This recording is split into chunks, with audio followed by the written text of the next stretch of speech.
Hey everybody, what's up?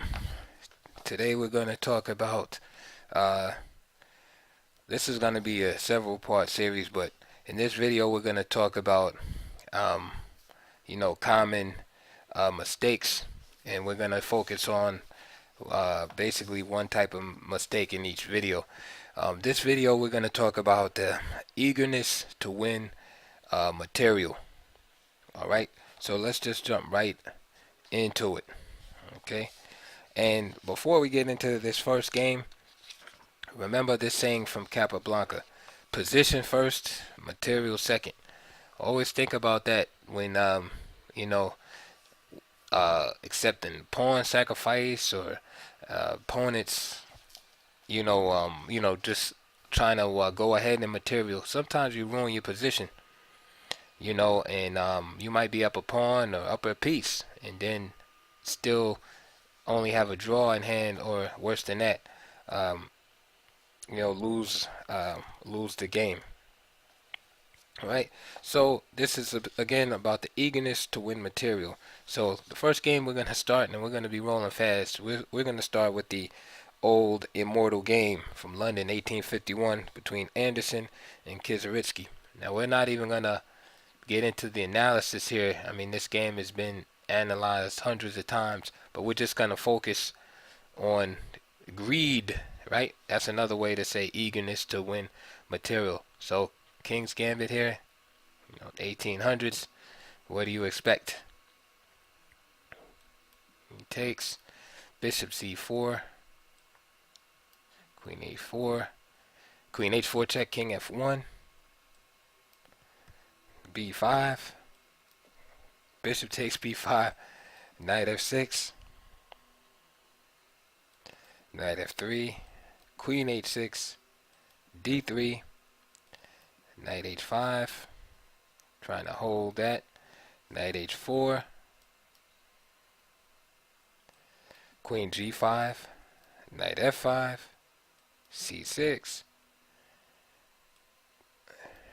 g4, attacking that, exploiting the pin right here so that black will not dare to capture en passant. Knight goes back to f6. This is attacked twice. Rook g1, and now you see the piece just gets captured. Okay. Again, we're talking about greed, right? And all we're gonna do is really look at, the fact that black, has gone up in material, and there comes a time where black should be, content with the, lead in material goods, so to speak, and should be trying to consolidate to position. Okay, so although black is up a piece here, white, in return for the piece, has a large lead in development. H4 from Anderson, queen g6, h5, queen g5, queen f3, and now threatening to take here with the bishop. And you see the queen is in kind of dire straits here. So knight g8. So black undevelops a piece so he can, have somewhere to go with the king. Okay. So again, sometimes in chess you have to be willing to return the material, okay, that you have won, right, in order to, have a good position or a salvageable position. Okay, right here we see that black is motivated by, the opposite reasoning, and that black at by any means is trying to hold on to that extra piece, right? So in order to hold on to the extra piece, black just gives away the little bit of development that he has.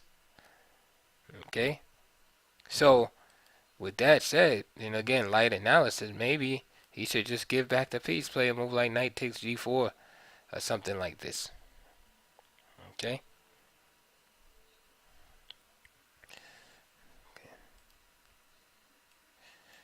Knight g8. Bishop takes f4. Queen f6. Knight c3, and look at the again. Look at the development. You wouldn't even be able to tell that black is up a piece here. Bishop c5, knight knight d5, just ignoring the attack. Queen takes b2, another unit is sacrificed. Rook is on prise here, and Anderson just simply plays bishop d6.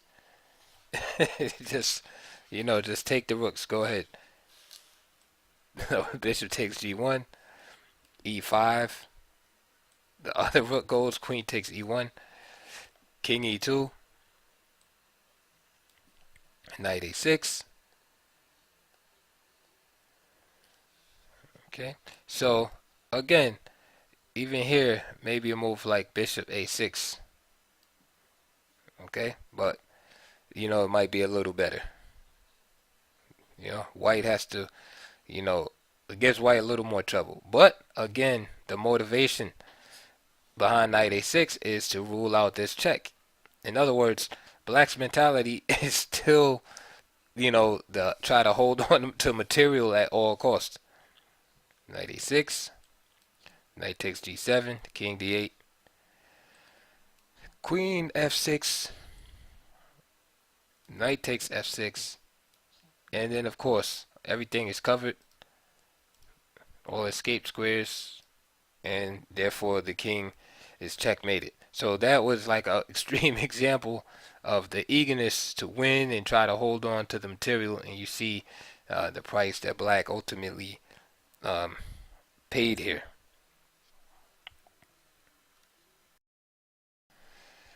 Okay, now in our next position, it's black to move here. Actually, let me no, actually we'll keep the board the same. I don't want to keep switching colors, but it is black to move here. And this position is from a very famous game, Capablanca with the white pieces and Bernstein with the black pieces, and this is from the San Sebastian tournament in 1911. And here in this position, after White's 22nd move, which was he brought his knight from d4 to e2. So what you can see from this position in general that White has some attacking chances against the black king position. With his knight on f5, queen here on e3, pawns advanced on g4. So it's not like there's some type of overwhelming situation, but black has to keep his eyes open. So in this position where you might look at first glance and say, well, white may have something, but it doesn't look too serious. Black Bernstein here figured that his king position was secure, and again we're talking about eagerness to win material in this video. So here you can guess what black did. He said, hey, my king is pretty safe, and he grabbed this pawn. Capablanca then played knight e3. Just bringing more pieces over to attack the king. You can guess what black did next. He grabbed another pawn. Why not, right? And now here Kappa played rook c1. Now, it's a good move here, mainly to prevent black, mainly to prevent black from just going here next move and trading queens. You see the pin here. Okay, so rook c1, queen to b2, and now knight h5. Just bringing the pieces up the board. And now rook h8. Let me just address this move, g6. If g6, you can see there's a problem here now after queen takes h6 check, king g8. And then here, you see the queen is on this diagonal, so you just simply cut the queen off by playing that move right there. And white will be winning. So after knight h5, rook h8 was played, rook e2, queen e5, f4 from Capablanca, queen b5, and now knight f g7.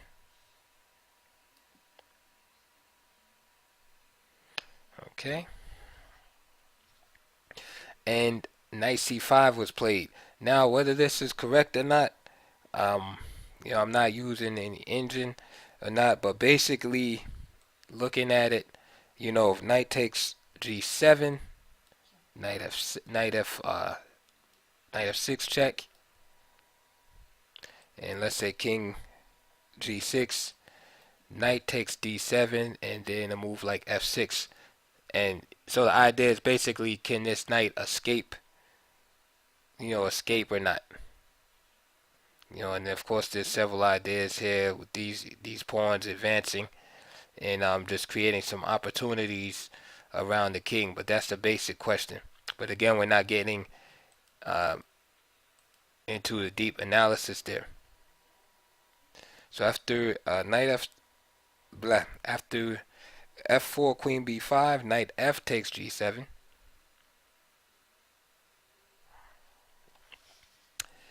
Knight c5 was played, and this is definitely an error right here. A move like rook d8 or queen b6, again trying to get trade off the queen to something would have been better.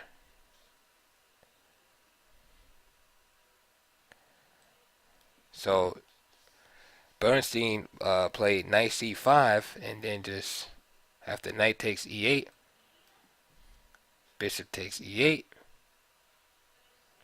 queen c3.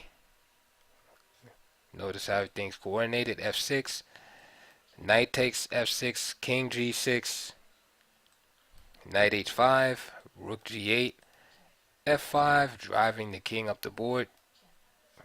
And then black resigned. So again, we see another example of the greediness, costing the player. So, and that's a common error that instinct to win material that we must work on avoiding. It's a discipline that you constantly have to practice.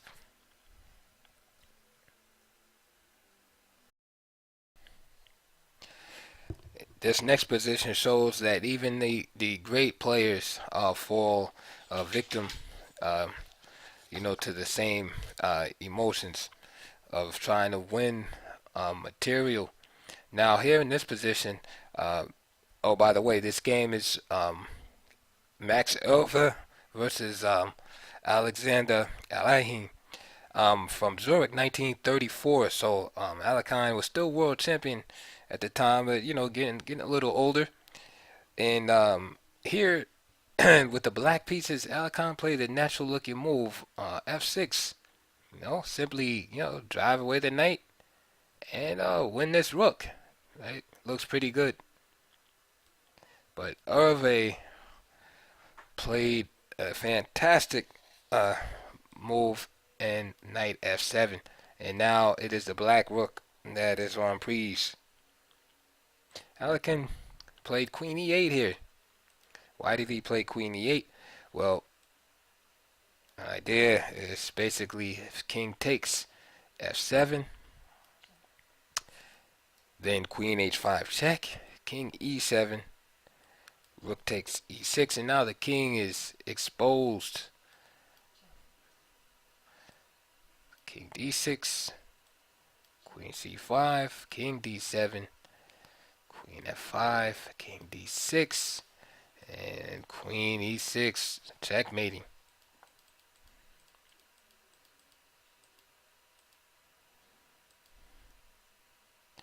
So after f6, knight f7,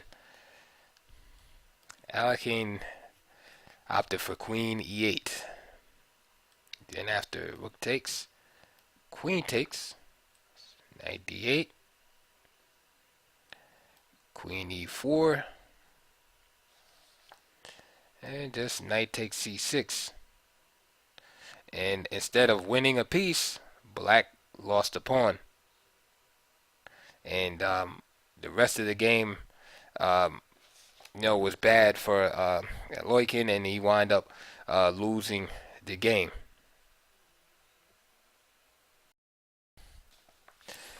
Okay, this next game is actually impressive because it's a blindfold game uh, by Koltanowski with the white pieces. And this game took place in Antwerp, 1931. So it's Koltanowski versus No Name. So Carol Khan, D4, D5, knight C3, D takes, knight F6, bishop D3. It's giving up the pawn there. Queen, it's exposed. And so white, of course, is to get a lead in development for his material sacrifice. Now, knight takes, G takes, bishop takes F5. Of course, this is not a blunder because the queen comes out, checks. Bishop D2 and queen takes F5. So you can see the although material balance remains in black's favor, we can see that he's severely behind in development. Okay, so black is has to be very careful, and we could say that white has more than enough compensation for the pawn. Queen E6, and now this is probably the point. Black's whole idea is that he'll attack this pawn, and surely white will be forced to trade off the queens. However, white has ideas of his own. Okay, and remember, this is a blindfold game. So Koltanowski finds a powerful move, and the reason why I mentioned the fact that white is playing blindfold is because this has a psychological aspect that the player with the black pieces might just simply think that Koltanowski is just missed the move. He's blindfolded, can't see the board. Maybe he just overlooked it. So this kind of gives him more incentive to snatch the pawn psychologically. So black snatches the pawn and threatens mate. Right? Can't beat that. A queen takes A2, and then Koltanowski finds a beautiful combination. Queen D8 check. King D8. Bishop A5. Double check, so there will be no blocking with B6 or none of that. Everything is forced. King E8. And simply rook takes D8. Okay, so again, the eagerness to and thirstiness to win material is often refuted. In this position, played in 1959 between Spassky with the white pieces and the magician from Riga, Mikhail Tal, with the black pieces in Leningrad. Tal was, tempted to take the rook. Now, let's look at the position. If you notice, black is down a piece here. Okay, he has a large amount of space, and he's up a pawn, but he's down a piece. So again, psychologically, it's natural to want to recover the material advantage, right? Because he's probably looking at the position as like, man, if I restore, the material equality as far as the amount of pieces, surely he should be winning. However, this move, queen takes b2, turned out to be an error. If Tao played d takes e4 here, having these pawns, he should surely win the game. Okay? Because even though white is up material, all the white pieces are badly placed in contrast to the black pieces. Okay, so for example, again, no, I'm not using the engine here, so a mistake is possible. But let's say rook f2, right, attacking this pawn, and then the basic strategy is just roll the pawns. E3, rook takes, d3, knight takes, knight takes, right, queen f1, and queen c5, guarding that and threatening this. Okay, so again, I'm showing you examples to show you that even the greats, the greatest players, will make these errors from time to time of, eagerness to win material or restore the material equality in a position. That's why I said at the beginning of the video, the famous quote attributed to Capablanca is position first, then material, and that's what that means. Always think about the position first. Now, no doubt this was a tense game, and both players are battling, and then these type of mistakes occur. It could be time, trouble, what have you. And again, it's such a natural move, and the rook is such a high value piece, you know.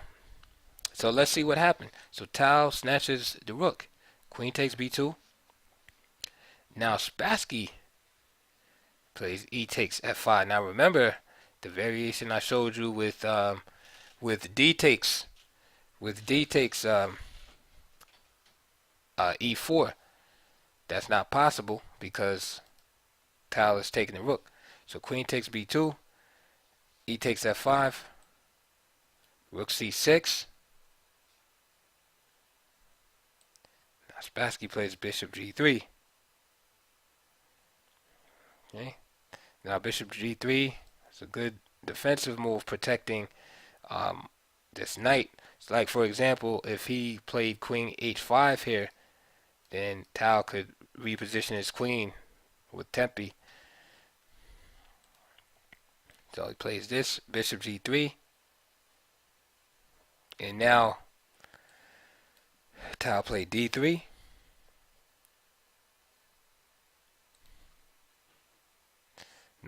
Another idea that's possible is something like knight c2. But again, we're not getting deep into it. d3, queen h5. And now Tao plays d2. Again, natural moves. All right. He misses White's idea. Now rook c7 is probably better, but he's probably looking at why give up that square to the queen. It's a natural move. Advancing the pawn with tempo. d2. Spassky played queen e8 check, king g7, and now check, and attacking the knight, king g8. Now notice in contrast how Tao grabbed the rook on b2. Spassky, however, doesn't grab the knight on b4. He plays f6. He goes for the mate, and gives up. So notice the contrast in in mentality is Tao is in this particular game eager to get material gains, where Spassky is willing to sacrifice material and shun the gain of more material. For instance, this knight he could have picked up, and he could have tried to preserve this knight from being captured. So after king g8, f6, he allows Tao to capture the piece.